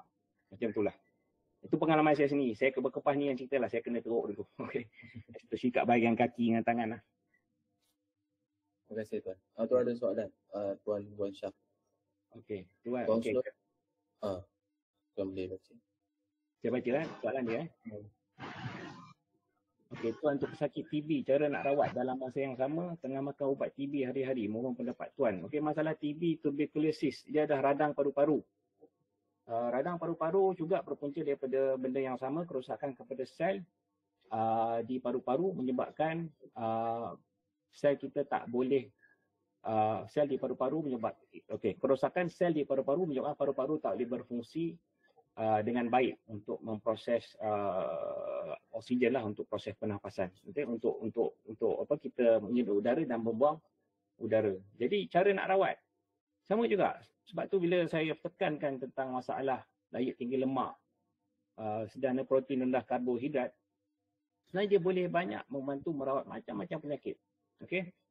TB, tuberculosis ni adalah radang paru-paru yang boleh kita rawat dengan cara yang sama. Okey. Tengah makan ubat TB hari-hari. Cuma saya nak tahu ubat apa. Sebab bagi saya lah, ubat ni dia hanya menekan simptom. Dia hanya menghilangkan simptom. Dia takkan rawat masalah yang berlaku, kerosakan yang berlaku dalam sel. Sebab macam saya pernah jawab dulu ni pada seorang yang pernah tanya pada saya, bila sel kita rosak, dia ada 8 benda yang akan menentukan sama ada sel kita sihat atau sel kita rosak. Semua berlaku dalam sel kita. Dipanggil subcellular pathologist. Okey. Yang menyebabkan sel kita rosak, 8 benda dalam ni rosak, dalam sel kita ni rosak adalah makanan. Dan yang boleh memulihkan juga adalah makanan. Dia ada perbahasan dia. Kalau kita makan ubat dadah, ubat daripada mana-mana yang bersifat drugs, dia hanya menekan simptom yang berada di luar sel. Tapi dia tak boleh masuk dalam sel dan memulihkan masalah dalam sel. Okey, itu kita kena faham. Ada 8 subcellular pathologies. Yang pertama bermula dengan glycation. Kalau glycation tinggi dalam badan kita sebab pembakaran glukos dan juga sebabkan insulin yang tinggi, maka dia akan menyebabkan kerosakan pada 7 lagi proses lain dalam sel kita, menyebabkan sel kita rosak. Bila sel kita rosak, tisu organ tu rosak, maka organ tu akan bermasalah, berlaku keradangan. Sebab tu penting amalkan diet tinggi lemak tu. Sangat penting. Diet tinggi lemak macam santan tu ini sangat penting sebab dia boleh membantu merawat macam-macam masalah termasuk keradangan. Macam santan tu sendiri dia ada anti keradangan, santan juga ada unsur antioksidan, koko juga ada unsur anti keradangan, ada unsur antioksidan, telur pun sama, daging merah, daging ayam semua ada unsur antioksidan, anti keradangan dan proses nak memulihkan sel-sel yang rosak. Okey, sel-sel yang rosak sebab subcellular. Okey, saya sebut kat sini lah untuk rekod semua 8 subcellular pathologies yang akan menentukan sel kita sihat atau sel kita sakit. Pertama glycation. Okey, kedua apa? Kedua adalah yang kedua adalah oxidative stress. Okey. Glycation akan menentukan oxidative stress. Okey. Kalau glycation tak tinggi, oxidative stress tak tinggi, sel kita takkan rosak. Okey, kalau glycation tinggi, oxidative stress tinggi, kan dia akan menyebabkan berlaku apa? Mitochondrial dysfunction. Mitokondria kita akan rosak. Dan bila mitokondria kita rosak, akan berlaku apa? Insulin resistant. Insulin resistant ni apa? Masalah penolakan insulin dah tinggi. Penolakan apa? Glukos sebagai sumber tenaga. Dan bila insulin tinggi, insulin juga akan menghalang lemak dan protein daripada masuk dalam sel. Sebab tu proses pemulihan tak boleh berlaku. Okey, bila insulin dah tinggi, berlaku insulin resistant, dia akan menyebabkan apa? Masalah yang kelima, iaitu membrane instability. Nanti saya cerita membrane tadi tu. Okey. Membrane instability. Membrane instability berlaku kerana apa? Kita kurang makan lemak, kita banyak makan karbohidrat. Jadi yang membentuk sel-sel membrane kita adalah benda yang kurang lemak. Jadi sebab tu sel membrane kita tak stable. Dan seterusnya dia akan menyebabkan masalah inflammation, keradangan. Dan seterusnya masalah apa? Selepas membrane instability, dia ada inflammation. Yang keenam inflammation. Yang ketujuh methylation. Methylation ni apa yang berlaku dalam DNA kita, nukleus tu. Okay? Yang menentukan sama ada sel kita dapat menghasilkan protein yang sihat atau protein tak sihat. Untuk pastikan sel tu sihat atau tak sihat. Dan yang ketujuh autophagy. Okay, autophagy. Autophagy ni penting untuk proses pemulihan sel-sel rosak secara semula jadi dalam badan. Dia bermula dengan glycation. Apa tu glycation? Pembakaran glukos sebagai sumber tenaga dalam mitokondria. Okey, dia akan bawa pergi sampai ke hujung. Kalau glycation kita tinggi, insulin kita tinggi, kita tak akan bakar lemak. Selagi kita tak bakar lemak, selagi tu autophagy. Yang last, nombor 8 tu tak akan berlaku. Bila tak berlaku autophagy, sakit-sakit sel kita semua tak akan pulih. Bila berlaku autophagy, semua sakit-sakit dalam sel kita boleh pulih dengan syarat kerosakan tu masih belum terlalu serius. Macam contoh buah pinggang. Kalau buah pinggang dah rosakkan dari resi tu memang tak boleh pulih lah. Tak maaf. Tapi selagi buah pinggang tu kerosakan dia masih belum stage yang dia tak boleh berfungsi langsung, kita masih boleh pulihkan. Kan macam saya sini banyak lu anggota badan saya dah rosak. Saya belajar balik macam mana badan kita berfungsi dan kemudian saya pulihkan dengan cara yang saya faham. Alhamdulillah hari ni banyak sel-sel yang rosak tu dah pulih macam-macam kan. Jadi itu yang saya nak beritahu. Sebab tu dia kembali kepada pemakanan tu sendiri. Sumber makro mesti ambil lemak tinggi, protein sederhana, karbo mesti kena rendah. Dan gula, minta maaf, gula, tepung gandum, trans fat, itu no. Tak boleh masuk langsung dalam badan kita. Selagi kita tak tinggalkan 3 benda lah ni, jangan mimpi Makan ubat banyak mana pun takkan baik. Apa-apa sakit takkan baik. Itu yang saya nak beri penekanan kat sini. Okey, ada soalan kedua, minta maaf kalau saya cakap agak tegas. Kalau koko savanna tu okey tak tuan? Koko savanna apa? Saya tak pasti. Boleh jelaskan lebih lanjut apa koko savanna? Saya tak pasti apa tu koko savanna. So jadi maksudnya untuk Tuan Wan Shah yang tanya soalan tadi, penyelesaiannya adalah kena ubah cara makan. Dan ubat tu boleh berhenti serta-merta tak Tuan Rizwan? Pengalaman saya lah. Dia tak ada pergi ke sana apa-apa. Kecuali kalau kita rasa simptom kita terlalu kuat. Maka kita tak tahan dengan simptom akibat daripada TB tu sebab batuk. TB ni saya batuk kering kan. Kalau kita tak tahan, bau kita bolehlah makan kalau kita rasa tak tahan. Tapi dia hanya menyelesaikan simptom. Dia tak akan selesaikan masalah utama. Simptom tu boleh hilang tapi dia akan datang balik. Dia boleh hilang tapi dia akan datang balik. Tapi bila kita selesaikan masalah punca dia, iaitu sel yang rosak tu sendiri, lama-lama simptom semua akan hilang. Dia akan hilangkan punca dengan simptom dia sekali.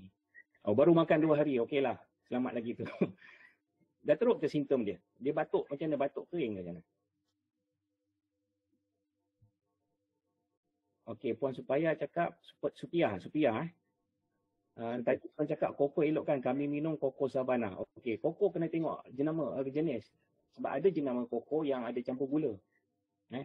Banyak produk-produk di luar sana, produk koko macam Milo, Vico dan juga produk-produk koko lain, dia ada campuran gula ataupun gula substitute atau pemanis tiruan atau pemanis gantian seperti sucralose, seperti maltodextrin, aspartame, itu semua tak bagus. Yang seeloknya koko adalah koko 100%. 100% koko, tak ada campur benda-benda lain. Macam saya amalkan sekarang, koko yang 100% tak ada campur benda lain, sebab tu saya galakkan beli JB koko. Macam koko jenama lain, saya tak boleh komen selagi saya tak tengok ingredient dia. Tengok ingredient pun saya boleh komen sama ada benda tu baik ataupun tidak. Kalau Puan dapat share juga lah.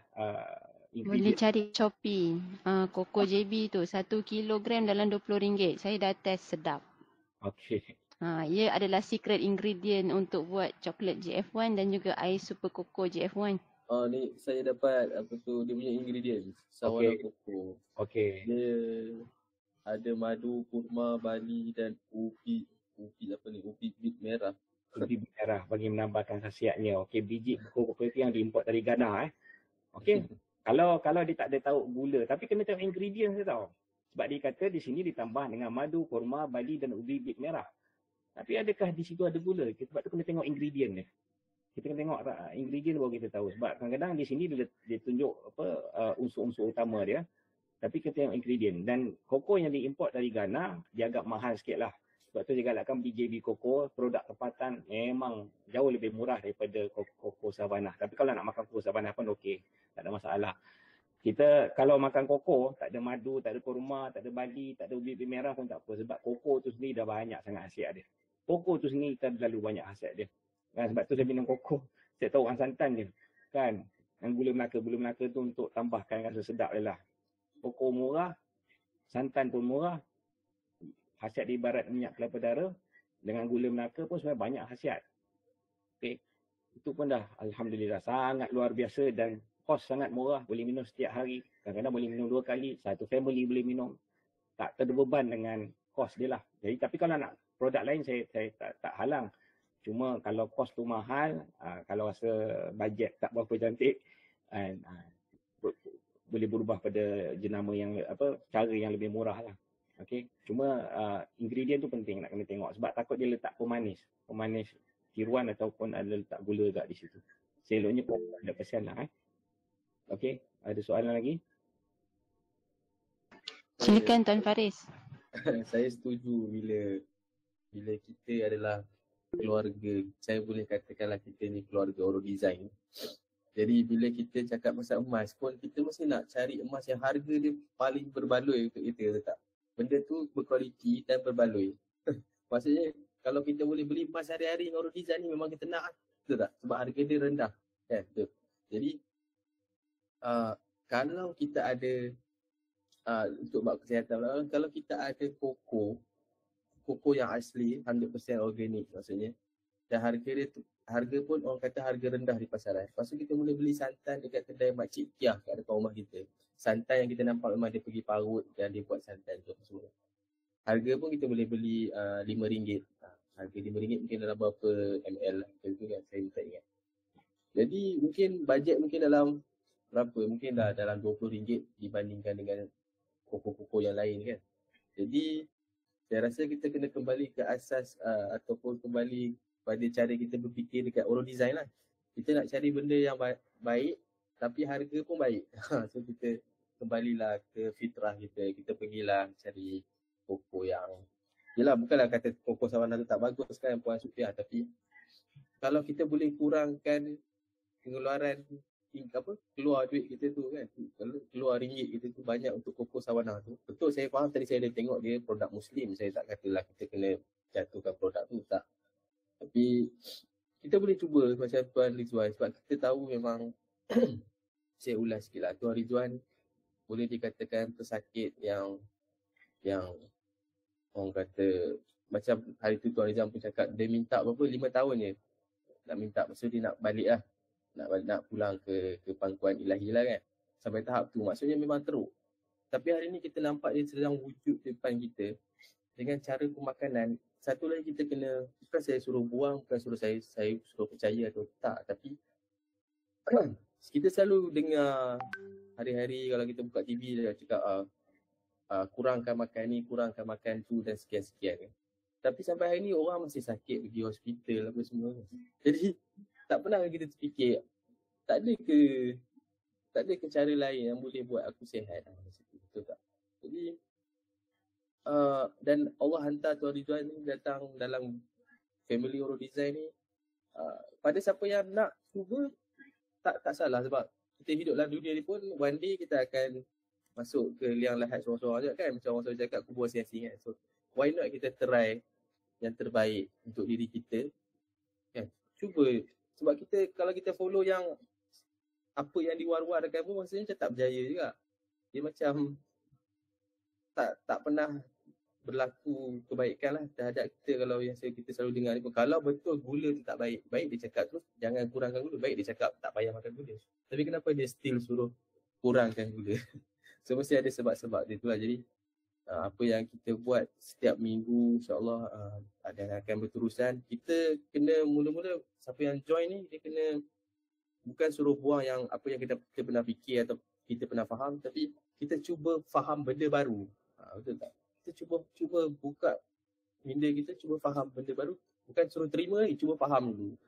Bila kita faham insyaAllah kita boleh terima. Okey, macam apa yang Tuan Rizwan cakap tadi kan, mungkin siapa yang baru join dia akan apa ni mitochondria apa semua benda ni. Tapi kalau kita faham benda tu, kita akan nampak yang subhanallah, Allah cipta sebenarnya. Saya suka macam 2 minggu lepas Tuan Rizwan ada cakap macam ni. Tuan Rizwan cakap ubat dia adalah makanan tu. Makanan yang Allah cipta tu. Tapi orang hari ni bila kita cakap ubat, dia akan nampak pil tu. Kan? Bila cakap makan ubat tak? Pil tu lah, dia nampak pil tu. Tapi ada setengah orang, macam Tuan Rizwan, kalau cakap makan ubat tak? Ubat dia makanan tu lah. Makanan-makanan sihat tu. Koko, santan, lemak-lemak sihat yang Allah cipta. Kita kena yakin yang benda Allah cipta ni tak pernah merugikan kita lah. Tak pernah mensetiakan atau menzalimi kita sebenarnya. Tapi biasalah, saya selalu dengar ustaz saya cakap, dia cakap kebanyakan kita adalah korban sejarah. So, kita dah orang kata apa, dimomokkan. Kita lahir-lahir kita dah dengar macam ni lah, jahat ni, apa macam tadi Puan Sun cakap apa, bakteria pula, apa ni, lemak jahat apa semua tu kan. Tapi kita buat webinar ni untuk kita dengar apa sebenarnya yang orang selalu cakap tu betul tu kan. Dan sebenarnya tak salah pun, sebab kita sendiri yang nak pandu hidup kita ni kan. Kalau kita ada makan ni ke makan tu pun tak ada siapa nak cakap salah pun. Kita insyaAllah kita boleh cuba try lah, insyaAllah.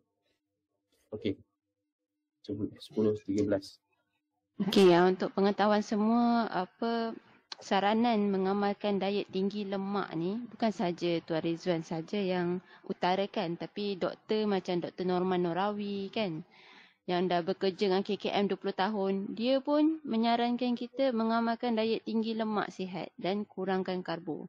Lagi satu Dr. Rizal. Dr. Rizal ni dia pakar otak lah. Dia pun menyarankan kita amalkan beberapa makanan lemak sihat yang wajib diambil. Antaranya minyak kelapa, butter, daging yang makan lembu yang makan rumput, telur, Jadi bukan Tuan Rizwan saja yang menyarankan kita start amalkan diet tinggi lemak ni. Dan bagi saya poin yang sangat-sangat menarik lah yang Tuan Rizwan share tu adalah berbeza dengan karbohidrat. Lemak tu dia bukan sekadar fungsi sumber tenaga, tapi dia memang ejen untuk merawat badan. Anti radang, anti oksidannya Tuan Rizwan. Itulah kunci kenapa makan lemak tu berbagai penyakit boleh sembuh. Kalau tanya hospital memang tak boleh sembuh lah. Diabetes, sleep disease semua tak boleh sembuh. Tapi rupanya melalui pemakanan lemak sihat boleh sembuh. Buktinya Tuan Rizwan kita ni. Jadi tak salah kita mencuba. Saya pun dah cuba dan Alhamdulillah memang terbaik kesan dia. Kita rasa badan lebih sihat, bertenaga, cergas. Dari segi fikiran lebih tenang, lebih fokus. Memang terbaik lah diet tinggi lemak ni. So selamat mencuba. Alhamdulillah kita boleh tutup lah. Kan insyaAllah. Tuan Faris silakan tutup. Ada satu soalan lagi daripada Puan Supia. Gula kami guna gula O, Biorich. Okey, saya pernah ada orang pernah tanya saya pasal gula O. Bila saya minta dia share ingredient gula O, tu penting tu. Nak tengok ingredient. Jadi saya tengok dia tak pakai gula putih. Dia pakai dextrose. Dextrose dengan sucralose lah. Dextrose dengan sucralose. Dextrose tu memang pecahan daripada glukos, tapi dia letak jumlah sikit. Tapi dia pakai sucralose. Jadi sucralose ni saya terpaksa beritahu ramai yang tak suka bila saya cakap sebab sekarang ni banyak sangat produk-produk pengganti gula yang mengandung sucralose. Tapi sebenarnya sucralose pun tak bagus lah. Ringkas dia cakap tak bagus sebab saya sendiri pernah guna produk ni 2 tahun lepas sebab saya diyakinkan produk ni bagus, tapi selepas saya amalkan saya rasa ada masalah kat usus. Dan kemudian bila saya buat kajian saya dapati sucralose ni ada kontroversi dia lah.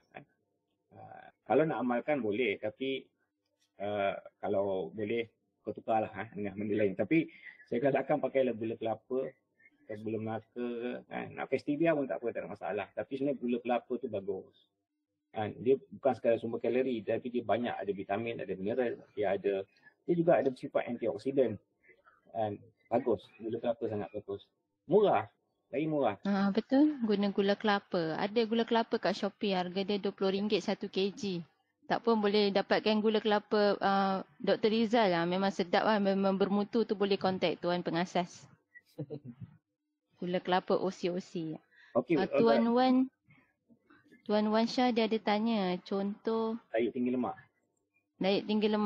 Ni Tuan Rizwan ada buat video tentang ni. Macam Tuan Rizwan cakap kan, waktu pagi sampai tengah hari Tuan Rizwan minum air masak saja. Lepas tu pukul 3, 2 petang minum air kokos santan. Lepas tu waktu pukul 9 malam baru Tuan Rizwan makan nasi sikit. Didahului dengan makan lemak dulu. Daging ke telur goreng kan. Dengan sedikit sayur. Macam tu je lah, diet dia simple je. Tapi kalau untuk permulaan ni kita akan rasa lapar lah. So ambil lah lagi kokos santan ke butter ke sementara tunggu waktu untuk makan nasi tu. Betul tak Tuan?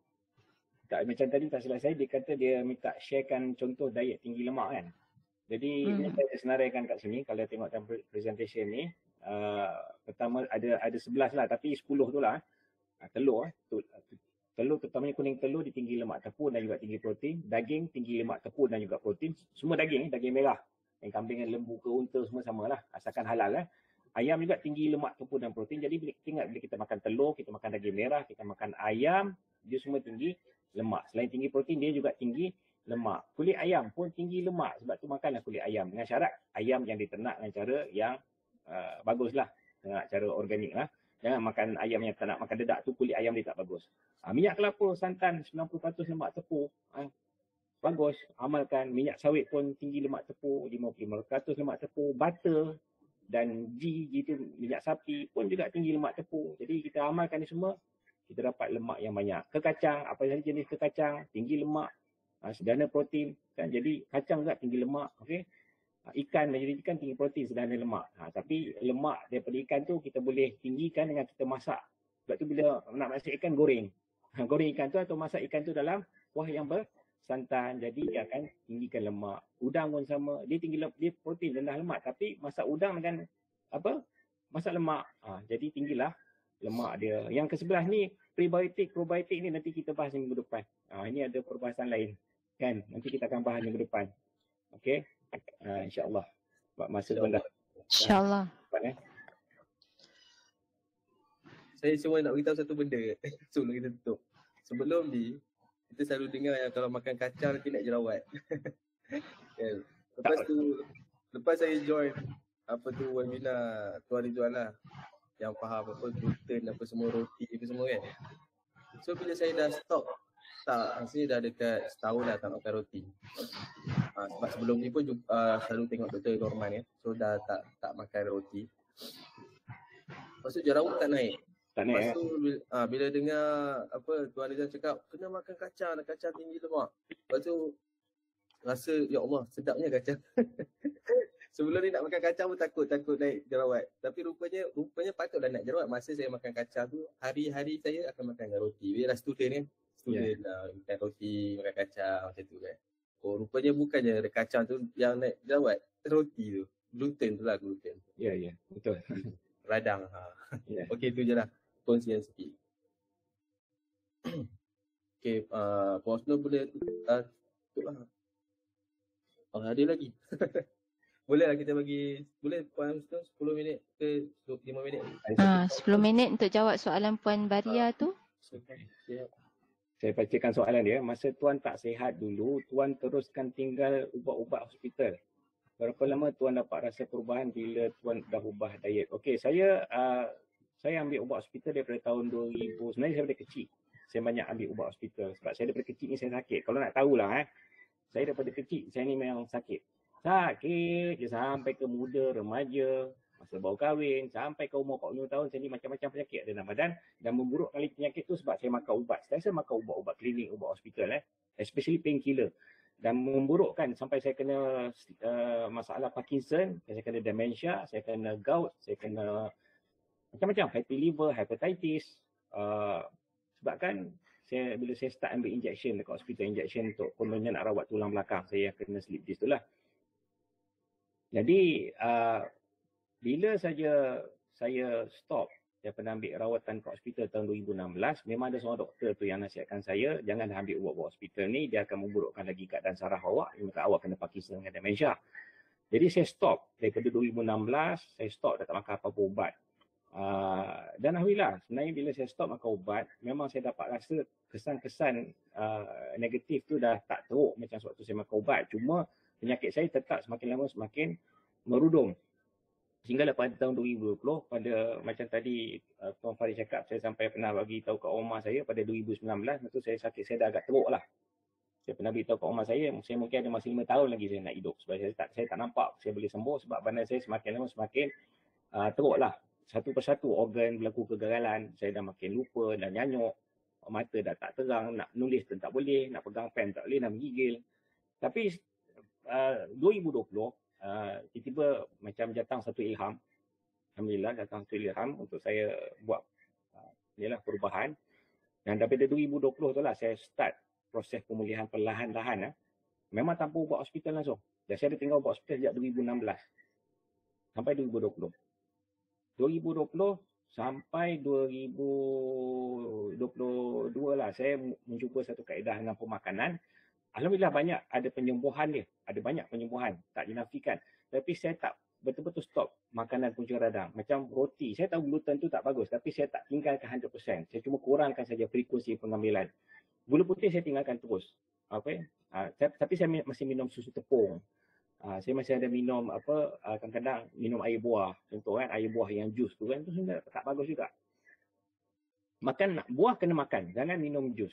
Macam contoh tadi kalau macam koko savana tu kan, dia ada madu, ada kurma dalam tu. Saya galakkan kalau nak makan madu, makan kurma, makan terus yang asli. Macam ni ada kismis depan saya ni, ada kismis. Makan kismis. Nak makan kurma, makan kurma. Jangan makan yang dah tidak masukkan dalam serbuk. Itu semua makanan proses. Makan yang asli. Memang ada kesan penyembuhan yang bagus. Jadi sehingga 2022, saya dah banyak ada penyembuhan. Namun, pada hujung 2022, simptom-simptom kecil mana saya datang balik. Especially kat bahagian kaki. Sebab saya dulu kena gangren teruk. Berkudis, bernanah. Tapi lepas tu dah hilang. Tapi lepas tu dia datang balik. Dan saya dapat kaitkan juga dengan beberapa benda, terutamanya pemakanan. Sebab saya masih tak tinggalkan tepung gandum secara 100%, 100% tepung gandum. Masih ada juga kadang beli, bukan selalu, bukan tiap hari ke, kadang saja. Dan kemudian ada lagi banyak makan kat luar, kadang-kadang makan kat luar yang ada banyak pencemaran gula putih. Dan selepas berlaku balik simptom diabetes tu, sejak awal 2023, saya dah amalkan diet yang saya amalkan ni. Diet tinggi lemak, sederhana protein, rendah karbo dan langsung tak ada dah gula putih, tepung gandum, trans fat semua saya tinggal. Saya tak makan dah benda-benda proses. Okey. Termasuk makanan sihat tapi dalam bentuk proses. Okey. Contoh kalau nak makan kurma, kurma yang dia buat dalam bentuk tepung. Kismis yang dia buat dalam bentuk tepung, serbuk. Saya tak ambil dah benda tu semua. Semua saya makan makanan semula jadi. Jadi sejak 2023 sampai sekarang ni, tu yang bukan sekadar saya dapat pulihkan balik simptom-simptom kencing manis tu dengan minum air koko, santan, gula melaka. Ramai kata gula melaka makan tak bagus. Gula melaka tak bagus sebab dia pun gula. Dia ada fruktos dengan glukos. Tak betul sebab dalam gula melaka ada inulin. Dia sejenis serat yang memastikan glukos dengan fruktos tu takkan banyak masuk dalam darah kita. Dan kenapa saya letak dengan koko? Sebab saya faham koko tu tinggi fiber. Dan fiber dan koko tu akan menghalang fruktos dan glukos dalam gula melaka tu dia masuk ke dalam darah kita. Jadi saya memulihkan penyakit diabetes saya yang datang balik tu dengan koko, santan, gula melaka. Dan gula melaka tu tak beri mudarat pada diabetes saya, bahkan membantu proses pemulihan juga. Dan juga diet tinggi lemak ni. Itu yang, dan selepas itu saya bukan sekadar pulih daripada penyakit, bahkan saya rasa takjub kerana badan saya jadi kuat, badan saya jadi fit, minda saya jadi tajam balik. Tangan saya yang dulu saya nak menulis, walaupun saya dah mula pulih, tapi tangan saya masih tak boleh menulis dengan betul. Hari ini saya dah boleh menulis balik lah, walaupun tak selancar dulu. Ni nak bercakap ni. Dulu saya tak boleh cakap lama, cakap 10 minit saya dah tak larat. Tapi sekarang saya boleh bercakap lama balik. Sebab masalah Parkinson dah makin dah kurang. Demensia, otak saya jadi tajam. Dulu saya ni pelupa. Kerana saya ambil wuduk pun saya boleh lupa. Saya masuk bilik nak solat, saya boleh lupa. Saya ni dah ambil wuduk ke tidak. Dan tapi sekarang semua dah pulih. Sebab tu saya beri penekanan diet tinggi lemak tu sangat penting. Sebab lemak banyak kesan-kesan penyembuhan. Allah cipta lemak untuk menyembuhkan penyakit dan bagi kita sihat dan bagi kita kuat dan fit. Fit. Saya sekarang jadi macam fit, jauh lebih fit daripada saya muda dulu. Okey. Jadi itu yang saya nak beri penekanan tu. Amal diet lemak, tinggi lemak ni setahun lah. Boleh kata, bukan kata setahun, 5 bulan saya dapat rasa kesan luar biasa. Sekarang dan kemudian seterusnya saya teruskan sampai hari ini, saya menjadi semakin baiklah keadaan saya semakin baik. Yang saya perasan minda saya ni memang jadi tajam dan kemampuan memori tu bagus untuk ingat benda-benda yang susah. Nak buat kajian saintifik ni bukan mudah. Buat kajian saintifik bukan mudah, tapi saya boleh buat kajian saintifik ni memang alhamdulillah, ambilkan otak saya dah okey balik lah. Itu yang saya nak beritahu lah. Amalkan diet ni insya-Allah boleh cepat baik, tapi saya selalu beri penekanan mesti kena pantang gula putih, tepung gandum, trans fat yang ada dalam margarin tu semua kan. Yang ada banyak dalam makanan proses. Sebab tu bila kita ada produk-produk kesihatan pun, maaf cakap bila saya rujuk banyak produk-produk kesihatan yang kata buat daripada benda-benda sihat, tapi dalam tu mesti ada gula. Kalau tak gula putih pun mesti ada maltodextrin, ada aspartam, ada sucralose. Kan yang tak bagus lah. Jadi sebab tu kita kena berhati-hati dengan benda tu semua. Kembali kepada makanan asli. Makanan yang dicipta oleh Allah, yang datang tumbuh daripada tanah, ataupun yang datang daripada perut-perut haiwan yang diternak dengan cara yang elok, cara yang betul, cara organik. Itulah pesan saya. Minta maaf kalau panjang. Alhamdulillah, bagus semua penerangan dan peringatan Tuan Rizwan tu sangat-sangat penting. InsyaAllah. Terima kasih Tuan Rizwan. Terima kasih semua sahabat yang hadir. Alhamdulillah banyak ilmu yang dikongsikan. Banyak perkara yang kita boleh pelajari. InsyaAllah kita amalkan. Terima kasih yang bertanya. Terima kasih yang bertanya juga. Puan Husnul ada nak bagi gift ke? Ada tak? Sebab dia orang bertanya ni, dia orang nak sihat. Gift saya tak ada benda lain, resepi sihat kita lah. Tu resepi paling power di dunia lah. Sebab kita cari resepi tu bertahun-tahun, akhirnya jumpa 3 bahan je. Boleh buat coklat yang sedap, air super koko yang sedap. Bahan yang sihat dan memulihkan penyakit. Lemak sihat. Kita nak anak-anak kita sihat kan. Jadi mungkin air tu sebab air tu boleh lawan Starbucks. Saya jamin lah air tu boleh lawan Starbucks. Koko santan tu Kongkong santan, tapi yang terbaru ni Puan Husnul ada cakap yang terbaru, saya ada pernah buat juga. Yang terbaru ni nama air yang saya namakan ni air Super Coco Adudo GF1. Tuan Rizal kena cuba. Okey. Alhamdulillah. Okey, jom kita tutup tirai Tuan Faris dengan bacaan doa. Okey, alhamdulillah. Jadi kita tutup webinar kita malam ni dengan tasbih dan surah doa. Subhanallah bihamdihi asyhadu an la ilaha illa anta astaghfiruka wa atubu ilaik. Bismillahirrahmanirrahim. Wal 'asri innal insana lafi khusr illa alladhina amanu wa 'amilus shalihat wa tawassaw bil haqqi wa tawassaw bis sabr. Allahumma shalli ala Muhammad wa ali Muhammad. Terima kasih hadir. Terima kasih semua. Terima kasih Tuan Ridwan atas segala info ilmu dan semua yang hadir tanya soalan. Terima kasih. InsyaAllah kita jumpa lagi minggu depan. InsyaAllah Tuan Wan Shah, Puan Rina Amira, Puan Sufia, Puan Baria dan yang hadir dan terkeluar tadi ada juga sebab handphone panas katanya. Bukan dia panas, handphone pun panas. Okey. Terima kasih Puan Husnul. Assalamualaikum semua. Allahumma salli ala Muhammad wa ali Muhammad. InsyaAllah kita jumpa lagi.